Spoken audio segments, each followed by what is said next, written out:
welcome to my book journey. Today I have my final December reading wrap-up for you.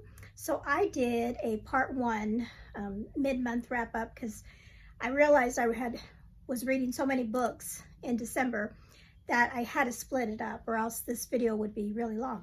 And so I have, like I said, I filmed part one, and I will link that below if you're interested in finding out what I read for the first half of the month. Okay, so I have, and even though I had quite a bit of books on that first half, I have, I think 5 or 6 or 7 books to talk about and looking at my notes. And so I'm just going to go through these fairly quickly, and then I have a little fun little, not a haul, but my bookish Christmas gifts that my children got me for Christmas that I just wanted to share with you because I thought they were really, really special. Okay, so the first book that I'm going to talk about is this book called The Ivy Hill Christmas, and this is by Julie Klassen. So this was my first Julie Klassen book that I've read, and I really enjoyed it. I know this is part of a series, I believe, and so I just picked it up because it was a Christmas book. And it kind of makes me want, reading this book kind of makes me want to read the rest of the series because I really like the characters. And our main character is, let's see, Richard Brockwell. And I really liked him. He was such a fun character. And he had a cute little dog. I can just imagine his little dog because he would dress up his little dog in cute little clothes. And I was like, oh, I wish they would have had a little dog, a little picture of him on the cover. But anyway, so we have this gentleman. He is a bachelor. I believe he was the youngest in his family. And this is set in England in the 1800s, I believe. Excuse me. And he is a bachelor. And his 2 older siblings are married already. And he is living the bachelor life and with no intention of, getting married. And we find out as we're reading the book why he does not believe in marriage, and it has something to do with something that he found out about his own parents that kind of really affected him, really traumatized him, and set him on the path of how he was living. But when we come in this story, it's Christmas time. He's going back home to his family's family home, and he lives in London normally at their home in London by himself. And so he doesn't really like going back to see his family, but it's Christmas, and so he goes back there. And then somebody gets invited to spend Christmas with them, and this is an old friend that he knew a long time ago. And her name is, I can't remember what her name is. What is her name? I should have looked it up. Is it Rachel? No, Rachel's his sister. Let's see. Let me see if I can find it. If it could pop out at me here. Anyway, so he goes back and he sees this young girl. Well, she's not young anymore, but she is, like I said, her family's invited to spend Christmas with them, and he feels like, they're kind of pushing her his way, and he kind of tells her, it's not going to happen. And he also, during this time, he runs into a young girl, or not a woman that he knew as a child, knew their family, and they have some history there too. And Arabella, that's her name, Arabella. So this takes place during Christmas time, and how he starts to take interest in Arabella, and even though he says sworn off marriage and being a bachelor, he feels a tug towards her, and her as well to him. But we have to get through the past difficulties and issues, and that was really interesting part of the story. I really like that part of his character, him dealing with those things that he had to see, and secrets that he kept to himself to protect his family. And because he didn't tell anybody and shared those events with anybody, they took a toll on him as a little boy. And you see, how it affected him in his life and the choices that he made. So like I said, I really enjoyed this. I'm going to try to read the rest of the series. Let me know if you've read this book and if you've read the whole series. This is probably out of order when I read this one, but like I said, I wanted to read it because it was a Christmas story. So that was a very good read. Okay, so the next one I'm going to talk about is one I read on Libby, and this is funny. So this one, some of these books were not in my TBR at all.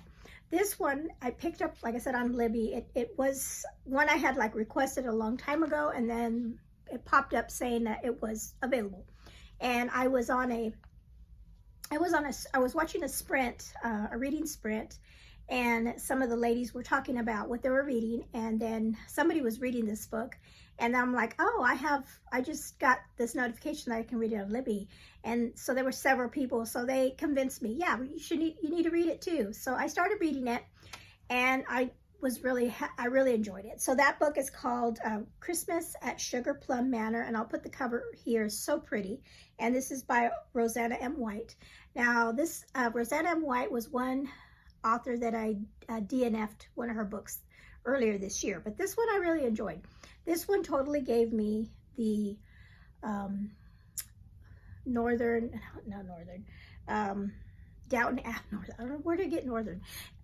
Abbey vibes. It was, the way they lived and the way they spoke and the circumstances really reminded me of Downton Abbey, that first season, because we have a character, and I don't have the book in front of me because it was Libby checkout, so I'm not going to have these names right, so I'll just say the guy and the girl. So there was a family, just like if you've seen Downton Abbey, they had a situation where the father that owned the land and the estate and the title and everything, he did not have a male heir. And so, and it didn't automatically pass to his females. And so it automatically went to like a relative, the closest relative to him. And it turned out to be this young man that did not, kind of exactly like Downton Abbey, where he was not, didn't grow up in high society. He just happened to be in the bloodline down the ways, right?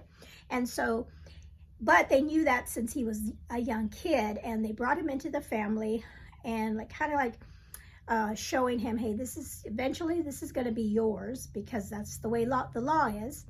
And he kind of grew up with the family, and the family had 2 sisters and a son. But it was a stepson, not a blood son. And so he befriended the family members, but he was really only close to the young girl that was closest to him in age. And so they grew up together, and they were very creative, and they made up stories and things, and they just got along so well, the 2 younger ones. And then he was sent off to like boarding school and that kind of thing. But he always felt like he overheard a conversation that made him feel like he was not wanted. Like, because of the laws and things, he was going to be given this title and this estate, that he felt like they resented him, that they really didn't want him as a son. That's what he felt as a child. And so when he went off to school, he just kind of distanced himself from the family after that, because he felt that. And so this story takes place years later. Now he's an adult now, and he's back, and they invite him for Christmas, and he is welcomed back into the family. The father really wants him to get to know the place, get to know, because he's going to be in charge of this, when it happens. And then we have the girl that he was best friends with. Of course, now she's an adult, and she is beautiful, and they kind of rekindle that friendship, because they had been writing to each other, but then they stopped writing to each other. So they were they had a falling out too. So this book is about that Christmas and what happens when he comes back, and you know, and there's also another man there that is invited to this Christmas time, and he is from, I think he's Danish, I think, or oh gosh, he's or Norwegian, or he's not English, but he wants to marry an English woman, and he sets his sights on her. So there's like two people that are kind of competing for her in this book. So it was a really sweet story. It was really short. It was a novella, and I was happy that I picked that one up. Okay, the next one is this one I have. It's a library checkout.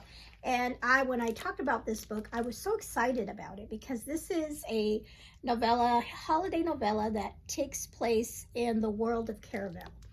And I love that series. I read this year, or 2024, right? We're already in 2025. So I really love that series. So when I saw this one, I was really excited about it because I wanted to get back into that world and the characters and everything. And then I remember I showed how pretty this book is with the drawings and the color and everything. But this book was a big disappointment for me. I didn't like it. And there was this, and I don't know, it seemed like it was, I don't know, she wrote this just to write it. I don't know. I kept waiting for something to happen in this story with these two sisters. Takes place around what they call the holiday in this empire with the two sisters. But the reason I didn't like it, there was one particular scene, and I thought, I don't like it. It made me feel icky, and I'm like, it did not match the rest of the story, the rest of the series. It really was weird. It was not weird, but like, it was I don't know. It was really yucky. It was a really like weird, yucky, ugly scene. And if you've read this, you know what I'm talking about. I won't say anything. And I was like, that didn't need to be put in here. It, like with the character, it just was off-putting. I didn't like it. And so this was but I still like the series. I mean, this was an extra that she wrote. I think, when did this come out? She wrote this afterwards. I mean, like I said, the pictures are really pretty. Love the pictures. So, like I said, I had my hopes high for this. And the author, I think, could have done a lot better with a holiday story. Let's see, when was this published? Oh, I don't have. Anyway, no. And so I wouldn't even read it. I don't think it's worth it. If you haven't read it, but you like Caravel, I wouldn't even bother with this one. It wasn't good at all. Okay. That was my only bad read for the month, though. Okay, and then I listened to audio, another one that I just wasn't on my TBR, but I picked it up. It's called All Is Bright by Colleen Coble, and it was a really, really short story about, let's see if I can remember. It's been a while since I listened to this one. It was kind of like a mystery during Christmas time. A young woman almost gets run off the road, and she falls into the water with her car, and she is rescued. And then the sheriff in town is trying to help her find out if was it an accident or was it not an accident. And then some other things happen in the town too, and they're trying to figure out, are these things related? And then what happens with her? And then she has to think, does this have to do with my past? So she's got secrets that she's got to tell this sheriff that she's starting to have feelings for. But it was really a fast little novella, and it's part of a series. So I may pick that series back up. But it was a nice little short book that I read on audio. Okay.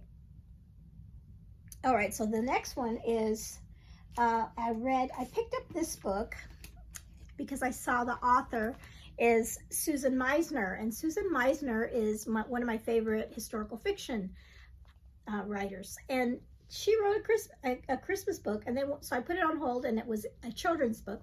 So when I went to pick it up, I picked it up, and I'm like, oh my goodness, it's a picture book. And I thought it was just like a children's book, but it's a picture book. Real some sweet pictures, and it's called To Mimi's House We Go, and it's about, you know, all the different families going home going back to visit their grandma for the Christmas holidays, like different families, and where different families go in all over the world, you know, and where different grandmas are living in different places, and they're traveling, you know. It was such a sweet book. So I'll just read this part here. I thought this is like the end, almost toward the end of the book. And it says, no matter what you call your Mimi, Gaga, or Yaya, or Nana, or Gigi, Mima, or Oma, or maybe Granny, Ama, or Grandma, or Ama, or Grandma, or even Grammy, no journey's too long, no distance too far to go where she lives by plane, train, or car. Her home with Granddad, or maybe without, is in heaven on earth, there is no doubt. Talks about them having a papa too. So my grandkids I'm a Nana. My grandkids call me Nana, and my husband is Papa. We're Nana and Papa. So I thought that was so sweet, you know. And there was a lady at church that her grandkids call her Yaya, and I had never heard Yaya before with her, but yeah, they have it in here. So comment below what you people that grew up with grandparents. I didn't grow up with my grandparents, because when by the time I was born, my grandparents on both sides had already passed away, so I didn't grow up with a grandparent. But you all that have grown up with grandparents, what did you call your grandparent? My older kids, all my kids called their grandma, they call her just grandma and then her last name, and so that's how they did it. But and I have heard of Gigi. Some people call their grandma Gigi. But comment below, what did you call your grandma, or did you have a different name besides these? I'd be fun if everybody shared what they called their grandma. Okay, so that was a sweet book. Okay, and the next two books, I didn't like finish all of them. I just read different stories out of them. So this one is Evergreen Christmas, and it's just a book that has a bunch of different stories from different Christmas authors. And so this is one I'm just going to keep each year and read. You see they have all kinds of different stories. And so I read a few of them in here, like the It Came Upon a Midnight Clear. I read that one. Tilly's Christmas. I read that one. A Visit from St. Nicholas. And then, did I read Clorinda's Gifts? I might have read that one too. And then, of course, I think the Charles Dickens A Christmas Carol might be in here as well, which I read the first half of the month. But yeah, this is a really sweet book that has Christmas classics, and this one I'll just continue to read each Christmas and read more of these stories. The other one that I read, parts of it were this one I'd like to actually own, maybe. This wouldn't be a good one to own as well. This is a library book. This is Letters from Father Christmas, and this was really sweet. These were real letters that Tolkien wrote to his kids, and then it was so sweet because he even you know, put in the envelopes. And then so we have Father Christmas, and some of the letters were like really short, where like he's like, Father Christmas is saying, you know, I don't have a lot of time, I'm very busy, I don't have a lot of time. And other times the letters were a little bit longer for his sons. And there's also a polar bear that's pretty funny that writes in these letters as well. So this was a really good one. Like I said, I don't own it. This is a library book, but maybe I'll pick that up later on in the year and have it for next Christmas to read some more letters. Okay, and let me make sure I'm gonna look at my notes. Okay, I did that one, and that one. Okay, the last book of the year. I ended on a really, really great note. This book I read, it's called Between Shades of Grey by Ruta Sepetys, and it's so funny because I read the companion book in January, at the beginning of the year, And I was going to read this one many times during the year, and I just got sidetracked and I never got around to reading it. And now I wish I had read it closer. So I'm going to tell you, I'm going to recommend both of these books to you. Let's see. Oh, it's right here. Good. I was like, I should have grabbed it. So these books, and I didn't, when I ordered them from Pango, I did not realize they were companion novels until after I read the first one. So the first, and I don't know which one comes first. I don't think you need to read them one way or the other. This one was published 2016. Let's see when this one is. I'm curious because I want to know if this one was first. So I read them backwards. This one was published 2011, but I don't think it messed anything up for me. So I think it doesn't, for me, it didn't. But looking back, maybe I could have read this one first because it does talk about the characters, but it didn't mess it up for me because there's characters in both of these books, but mainly two young women that knew each other, and this is one of their stories, and then the other girl, this is her story, but they happen way far apart from each other. And so I don't think you need to read them in any particular order. If you happen to have this one already, you can read that one just like I did and read this one, or if you want to go by publishing date, then this one would be first. But anyway, I highly recommend both of these books, Salt to the Sea and Between Shades of Grey. Okay, so Between Shades of Grey is about the story of Lena and her family, and they are living in Lithuania. And unfortunately, they're living during the time of World War II when the Soviet Union is coming through and is conquering and snatching up all these little countries, Estonia, Lithuania, and just conquering, coming in and taking over and deporting a lot of people out of their own countries, just snatching them up. Her story, they get snatched up in the middle of the night, taken from their homes, and they could only take what few things they had and that they could in a short period of time, and they get tossed and they get put on the back of a truck, and they ship them out of Lithuania, and they take them to Siberia is where they end up. And one of the prompts for Paperbacks and Ponytails, Katie, she had her December prompt was read a book with a map in it. And so this one is going to count for that because it has maps of the journey that they took from Lithuania here and then all the way by train to Siberia. And it was just an amazing story. This is her story is not true to life. It's based on people's experiences and testimonies of things that happen that way. And I have read, I was reading the book, the Gulag Archipelago. Where's it at? I think I moved it. But anyway, so it talks about that happening, and it's just like that book that I read. So this is the story of Lena and her family going through the hardship of being snatched up and taken out of Lithuania and sent to Siberia just because they were Lithuanians, and the Soviets wanted all those people out of there because they were coming in and taking over. And so I wanted to read part of her author's note in the back that I thought was really, after reading the book and everything that happened to them, it's a pretty emotional story. And so it says, in 1991, it's the year my daughter was born. In 1991, after approximately 50 years of brutal occupation, the 3 Baltic countries regained their independence peacefully and with dignity. Today, Lithuania, Latvia, and Estonia are member countries of NATO and part of the European Union. Unfortunately, progress isn't always permanent, but if we look to the past, we discover that history holds our most valuable teachings. Please research the time period. Share the story with somebody. Although history contains sadness and pain, it also shines light on hope, courage, and resilience. Through that lens, the history of 3 small nations teaches us that love is the most powerful army.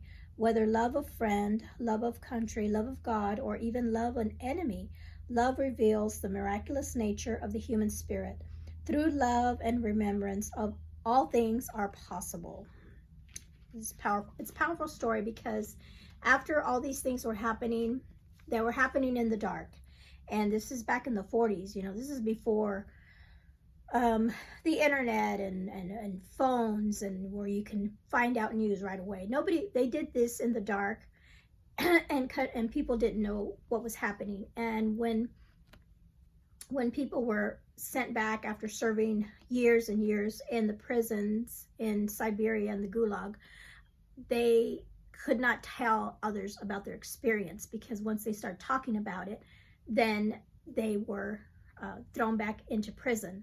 You know, living under a communist state, you can't just say whatever you wanted. You know, you were going against the leader. And so, just an amazing story. Highly recommend this book and Salt of the Sea. This one focuses on the Soviets coming into contact with the Lithuanian people. The Salt of the Sea is on the other side, where the Germans were coming at them from the west. And so, great book. I did see on my little thing here, it says that it was made into a motion picture, and so I looked it up, and they did make a movie out of it, and my husband and I watched it, and I did not like it. I did not like it at all. They changed so much in the book, particularly one character in the book. And it's like they made this character awful. I mean, in the book, he was a Soviet guard, so he was doing awful things. But then they put something in the movie that he did not do in the book, and went against his character in the book. And I was like, why did they do that? They didn't need to put something like that in the movie, because it didn't match. And the movie, they made more of a perspective of his story, a lot more. So then the book was more about Lena and her family. So if you happen to watch that movie first, I mean, I guess if you've never read the story, if you've never read the book, you might enjoy the movie because it was done well. But since I had read the story and I knew the character, it bothered me that they did that. So there you go. But great book, great last book of 2024. Ended on a 5-star read for sure. Okay, so the next thing like I said, I wanted to talk about some of the bookish gifts that my kids got me. They know I love books, and they know, you know, that's one of my favorite things. And so they got me some nice things. The first thing is this picture right here. My son got this for me. It's still wrapped up. I haven't figured out where I want to hang it in my office yet, but there it is. Isn't that beautiful? It's a stack of books. And so my son got me that. And then I'll be right back, and I'll show you what my daughter got me. Okay, so another thing, before I forget, my son did this. He did not get, I didn't open this Christmas morning or anything, but I'm going to count it as a gift because it happened a few days later. He was ordering something on Amazon, and he's like, I need something that's $3 or more so I can get the free shipping. And so I was like, wait, I want something. So I looked on Amazon, and I was trying to find a book that was like $3 and something. And I found one, and he's like, okay, you know, he's like, hurry up, Mom. And so this one's called The Traitor Beside Her. This is by Mary Anna Evans. And of course, it's a World War II book. And so let me know. I had never heard of it. I just was like scrolling through books that were that price range, and this one was the one that looked the most interesting to me. And so let me know in the comments below if you've read this author or if you've ever heard of this book. Okay, so that was a bookish gift. And then my oldest daughter got me this cool thing, and it's a nightlight. So you wrap it around, and then you can put that in bed and then turn it on. Let's see. See. And then so I'll have the lights for my to read. So I thought that was a really cool night light for reading at night. And then she got me, oh God, I messed my hair up. So then she got me a reading journal. And so, oh, this was perfect, perfect, perfect. Because if I had posted, oh, my camera's like totally crooked. Oh, sorry about that. So I had posted earlier my reading journal flip through. And one of the things that I was debating on whether I should put it in my reading journal was papers that showed like the books that I'd read and their ratings and things. And I was like, I don't know if I want to add this to my book journal. And so this book, oh, here it is. That's the first thing. This journal has exactly those pages. It has the name, you know, where you put your book title and then the stars where you rank them. It's perfect. So now I have it here and I don't have to worry about putting that in my reading journal. And then it has a daily tracker. And then it also has a reading list for my TV. I could put my TBRs in here. So that sounds pretty good. And then also what I'm looking forward to, because this is going to be perfect for me, because the end of the month, when I'm doing my wrap-ups, sometimes like today, I forget names and I forget, you know, because I read them in the beginning of the month and I don't know what they are. But so this one I can put in the book and everything about it, how I liked it, how I read it, thoughts, quotes, and I have a ton of pages for every book that I read.